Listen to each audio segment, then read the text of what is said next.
vuelve al Senado. Sí. Parece un texto bastante definitivo. Hay algunos grados de consenso acá ya y todo indica que va a ser aprobado. Así que podemos empezar a avanzar sobre el texto concreto. Bien. Yo hoy voy a abordar los aspectos más generales de la ley, que son muy, muy, muy importantes, ¿no es cierto? Porque son modificaciones a la ley de contrato de trabajos vigente. Bien. Acuérdense que yo dije aquí un día que ustedes me habían preguntado hace ya un par de meses que lo primero que hacía falta era un ayornamiento, una modernización laboral. Sí. Porque la ley de contrato de trabajos tenía 50 años y la ley de horarios de trabajo, de jornada de trabajo, la que establece la jornada de 48 horas, de 8 horas diarias, del trabajo hasta las 13 horas, etcétera, etcétera, tiene más de 100 años. Fue sancionado en el gobierno de Hipólito Yrigoyen. El mundo ha cambiado algo. Sí, totalmente. Algo cambió. Sí. Y bueno, este es un gran problema. Uno de los aspectos que la ley trata, no llego hoy, que la ley trata es el tema de las convenciones colectivas de trabajo. O sea, son los acuerdos. La ley de contrato de trabajo comprende a todos los trabajadores y después cada segmento metalúrgico, lácteo, tiene su convenio colectivo de trabajo, que ahí ya es una negociación entre los empleadores del sector y un sindicato, ¿no es cierto? Los lácteos, todas las lácteas y ATILR. Exacto. Los metalúrgicos, todas las metalúrgicas, que son varias cámaras metalúrgicas, y la UOM. La UOM. Y puede ser ASINRA, que ASINRA es otra UOM, pero de los supervisores, de los jefes, digamos. Bien. Que no entran dentro de los trabajadores porque son los que mandan, ¿no es cierto? Sí. Tienen distintos intereses a los que obedecen, digamos. Claro.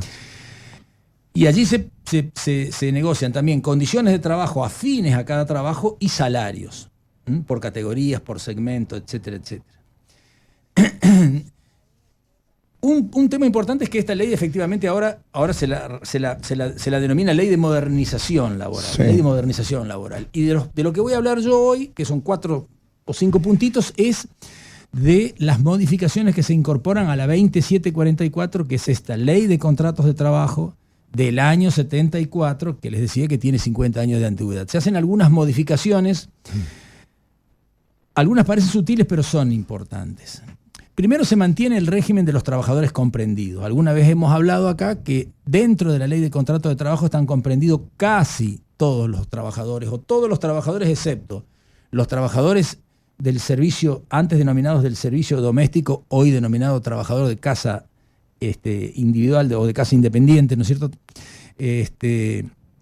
Los trabajadores de la industria de la construcción y los trabajadores rurales. Esos están excluidos, tienen su propia ley. Y los trabajadores embarcados, que me había olvidado hoy leyendo, me acuerdo, los trabajadores embarcados tienen su propia legislación, porque eso es más complejo, depende de la bandera del barco, depende del armador, depende del... Es complejo. Y son varios los convenios que tiene el personal de pesca. En ese sentido se ratifica y se incorpora de alguna forma a los trabajadores independientes de plataformas tecnológicas. Se los incorpora como excluidos de la ley, ¿no? Perdón, trabajadores independientes de plataformas tecnológicas. Sí. Quedan excluidos, por supuesto, de la ley de contrato de trabajo. ¿Qué pasa? La mayoría de estos trabajadores, o no todos, pero la mayoría de los trabajadores, puede haber trabajadores dependientes que trabajen en plataformas tecnológicas. Esos quedarían comprendidos, ¿no es cierto? La ley dice trabajadores independientes de plataformas tecnológicas. Bien. Es muy habitual, no te digo total, pero es muy habitual que las plataformas tecnológicas o las empresas tecnológicas contraten trabajadores independientes, contraten trabajadores a quienes hacen inscribir en uno dentro de las categorías, normalmente el monotributo. Sí. Depende, porque algunos ganan mucho y ya son responsables inscriptos, ¿no es cierto? Y los traten como tal, como trabajadores independientes. Claro. Esto requeriría un tema un poco más amplio, ¿no? La ley de contrato de trabajo no se modifica en el sentido que sigue sancionando el fraude laboral. Si hay una contratación, aún dentro del campo tecnológico, que debiendo ser de naturaleza laboral, patrón-trabajador, pero se lo contrata en forma independiente, como monotributista, ese trabajador no pierde el derecho a reclamar el día de mañana el reconocimiento del derecho de la estabilidad laboral y su indemnización. ¿Sí? No pierde ese derecho. La relación tiene que ser clara. Acá habla concretamente de los trabajadores que tengan un oficio o que tengan, de las personas, digamos, ya no digo trabajadores porque parece empleado, ¿no? Que tenga un oficio, que tenga una profesión o que tenga y que haga una facturación regular y contabilizada y bancarizada, dice la ley. Son unos elementos que la ley da como para que se respete esa independencia que el empleador muchas veces quiere, el trabajador a veces quiere, porque hay hoy una resistencia muy grande a tolerar descuentos importantes en el salario, ¿no es cierto? Bien. En ese sentido es muy poca la reforma. El concepto de trabajo es un poco ratificado el concepto de trabajo y ampliado hacia las nuevas tecnologías, ¿no? Se incorpora en forma expresa, esto como tercer punto, la prevalencia de la norma más favorable al trabajador. O sea que en caso de duda o en caso de conflicto entre dos normas aplicables a determinados hechos, a determinadas situaciones, se va a estar a la norma más favorable al trabajador. Se va a aplicar la más favorable, ok. Claro. No son muchas las veces en las que ocurre esto, pero esto es muy común en el ámbito penal. En el ámbito penal, no en el ámbito civil ni en el ámbito laboral.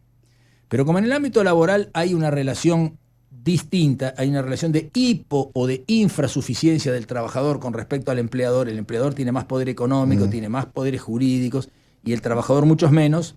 Entonces, este tipo de normas vienen a aclarar que habiendo una duda, se va a estar a ese contexto, ¿no es cierto? Habiendo una duda entre cuál norma se aplica o cuál es el resultado, la más favorable al trabajador. Se va a aplicar la más favorable al trabajador. Bien. Es bueno que se lo haya puesto en forma expresa, porque había ciertos magistrados que eran reticentes porque decían que era una figura que venía de otro ámbito y no era totalmente aplicable al derecho del trabajo. Un aspecto importante que se confirma, porque este es un aspecto muy importante que se confirma, por ahí no se le ha dado mucha trascendencia porque es que cuando haya acuerdos entre el empleador y el trabajador, por ejemplo, un despido, yo te despido y te corresponde X indemnización y no es el 100% de la indemnización, es un porcentaje de la indemnización. O un accidente perdón, el accidente no entra, perdón. O una situación, vos me haces un reclamo de indemnización, de diferencias salariales, diferencias de categoría, y vos o tu abogado va a hacer una liquidación de 100, y yo, empleador, y el mío, vamos a hacer una liquidación que seguro que va a dar bastante menos de 100, ¿no es cierto? 60, 50. Bueno, se establece la obligatoriedad, se mantiene la obligatoriedad de que para que ese acuerdo entre empleador y trabajador sea válido, definitivamente válido, y el trabajador no pueda nunca reclamar la diferencia, debe ser hecho en sede administrativa, Ministerio de Trabajo, o en sede judicial. Delante de un juez, que el juez comprueba la justicia interna, intrínseca de ese acuerdo. Que se le pague al trabajador un porcentaje cercano a lo que le correspondía. Claro. Ojo que si al trabajador le corresponden 100 pesos, nunca es 80 o 70 lo que por ahí le corresponde, porque puede ser que el trabajador venga con una determinada situación personal de reiterados incumplimientos y frente a un despido con causa haya que morigerar el monto de la indemnización, porque si ese trabajador recurre a la vía judicial no sabe si lo va a ganar. Las probabilidades, las chances de ganarlo por ahí no son muchas, ¿no es cierto? Otra situación en la que a veces vemos, y cada vez más, porque antes las empresas todas tenían patrimonio para poder ejecutar un reclamo al empleador. Hoy muchas de las empresas no tienen patrimonio. Entonces, percibir créditos laborales a veces es difícil. Hoy viene un local acá abajo, alquila, pone 2 muebles, la computadora para facturar y empieza a vender X cosas. Y un día cerró. Y el día que cerró, esa persona, si el propietario no es personalmente dueño de un automóvil o de un inmueble libre, a los trabajadores les resulta muy difícil cobrar. Entonces, a veces, que el empleador ese te ofrezca un 50%, hace que vos como abogado tengas que pensarlo bien. Claro. No ir por el total, porque porque acá los juicios son largos y si vas por el total una persona que no tiene patrimonio, vas por el total de nada. De nada, claro. Me refiero a que la gente tiene que contemplar eso. Es entendible. El famoso mejor arreglo que mal Claro. pleito no está bien utilizado porque el trabajador tiene que percibir todo lo que le corresponde. Sí, todo lo que sí, le sí, corresponde. sí. Y los abogados, que somos consecuentes, luchamos para que el trabajador cobre el 100% de lo que corresponde. Pero hay veces que hay que flexibilizar porque hay determinadas situaciones. Los juicios son largos, la inflación es alta y las tasas de ajuste de los créditos recién desde hace poco tiempo están a la altura de la inflación vigente, antes eran muy inferiores. Entonces son una serie de elementos a contemplar. Pero la ley mantiene, esto es bueno, la obligatoriedad de que se hagan en el Ministerio de Trabajo, donde el funcionario controla, o en sede judicial, donde el juez controla. Bien. Eso es muy importante. Bárbaro.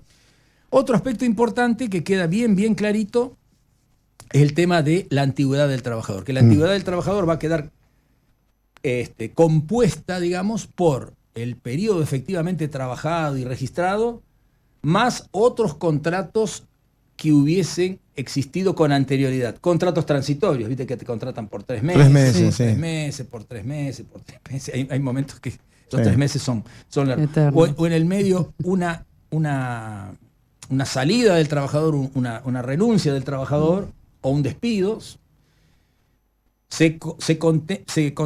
La ley contempla prever o contemplar todo el periodo efectivamente trabajado por el trabajador. Bien. Eso también es bueno porque ahí había gente que estaba insistiendo en que los contratos que fueron hechos de manera transitoria, como fueron aceptados por el trabajador, entonces, no. El trabajador debe aceptar ciertos contratos muchas veces porque no tiene otra. Porque Bien. necesita el empleo para vivir, para comer. Está en esa relación, como les dije, de insuficiencia con respecto a un empleador que le puede imponer condiciones. Nene, yo te tomo, pero por 3 meses. Claro. ¿Eh? Y esto no va en la antigüedad. Después, el día que lo blanquea del todo, digamos, le pone como fecha de inicio de actividad de 1 de febrero. Claro. Che, pero yo hace 9 meses que estoy trabajando. Ah, no, pero esos eran 3 contratos, 3 meses. Eso no. No. La ley prevé expresamente, antes estaba ya otorgado por la jurisprudencia, ¿no? Muchos de estos aspectos que yo le vengo diciendo son volcados ahora a la ley, pero ya había muchos pronunciamientos judiciales, etcétera, etcétera, ¿no es cierto? Bien. Y por último, esto me lleva un minutito, Dale. esto es muy importante, el artículo 23 de la ley mantiene la presunción de la existencia de contrato de trabajo dada la prestación física. O sea, yo estoy ¿Cómo sería trabajando eso? A ver. en tu comercio, Sí. en forma fáctica, y la presencia mía trabajando en tu empresa hace presumir la existencia del contrato de trabajo. O sea que ya es una prueba muy importante para el trabajador cuando no está registrado y tiene que demostrar que trabajó para percibir su indemnización, el hecho de haber físicamente prestado trabajo. Claro, pasan testigos que te vieron, Claro. pueden atestiguarlo. Hay cámaras que te filmaron, atestiguaron. No se presume otra cosa que vos eras empleado. Aun cuando se hubiesen utilizado, dice la ley, algunos de estos contratos transitorios o alguna otra modalidad de facturación. Por ejemplo, tenerlo como monotributista. Monotributista, sí. Sí, que La ley ocurre dice, y exceptúa concretamente del carácter, no será de aplicación, dice, cuando mediaron contrataciones de obras o de servicios profesionales o de oficios. Ese trabajador, esa persona que prestó físicamente el trabajo, si era, por ejemplo, un médico o un abogado, o tenía un oficio que ya venía facturando, un albañil o un carpintero o una persona que vos incorporás a trabajar, no se presume cuando tenía, como dice la ley, una actividad o profesión o servicio específico. Y se contemplará como sin relación de dependencia. Y emita facturas correspondientes a dichas formas de contratación y el pago se realice conforme los sistemas bancarios u otros sistemas que determine la reglamentación. Hay muchas cosas que están pendientes de la reglamentación. ¿Qué quiere decir? Que no hay presunción de que trabajó como empleado. Esa persona que pretende decir que trabajó como empleado también este periodo, que lo tuvo como monotributista, por ejemplo, Sí. tiene que demostrarlo. Puede todavía demostrarlo. Puede hacer prueba de que hubo subordinación técnica, económica y jurídica, que es lo que exige la ley, o sea, que trabajaba exclusivamente, que trabajaba 8 horas por día, que por ahí le pagó el aguinaldo, aunque sea en negro. Es decir, que hubo subordinación técnica, o sea, hacía lo que decía el empleador.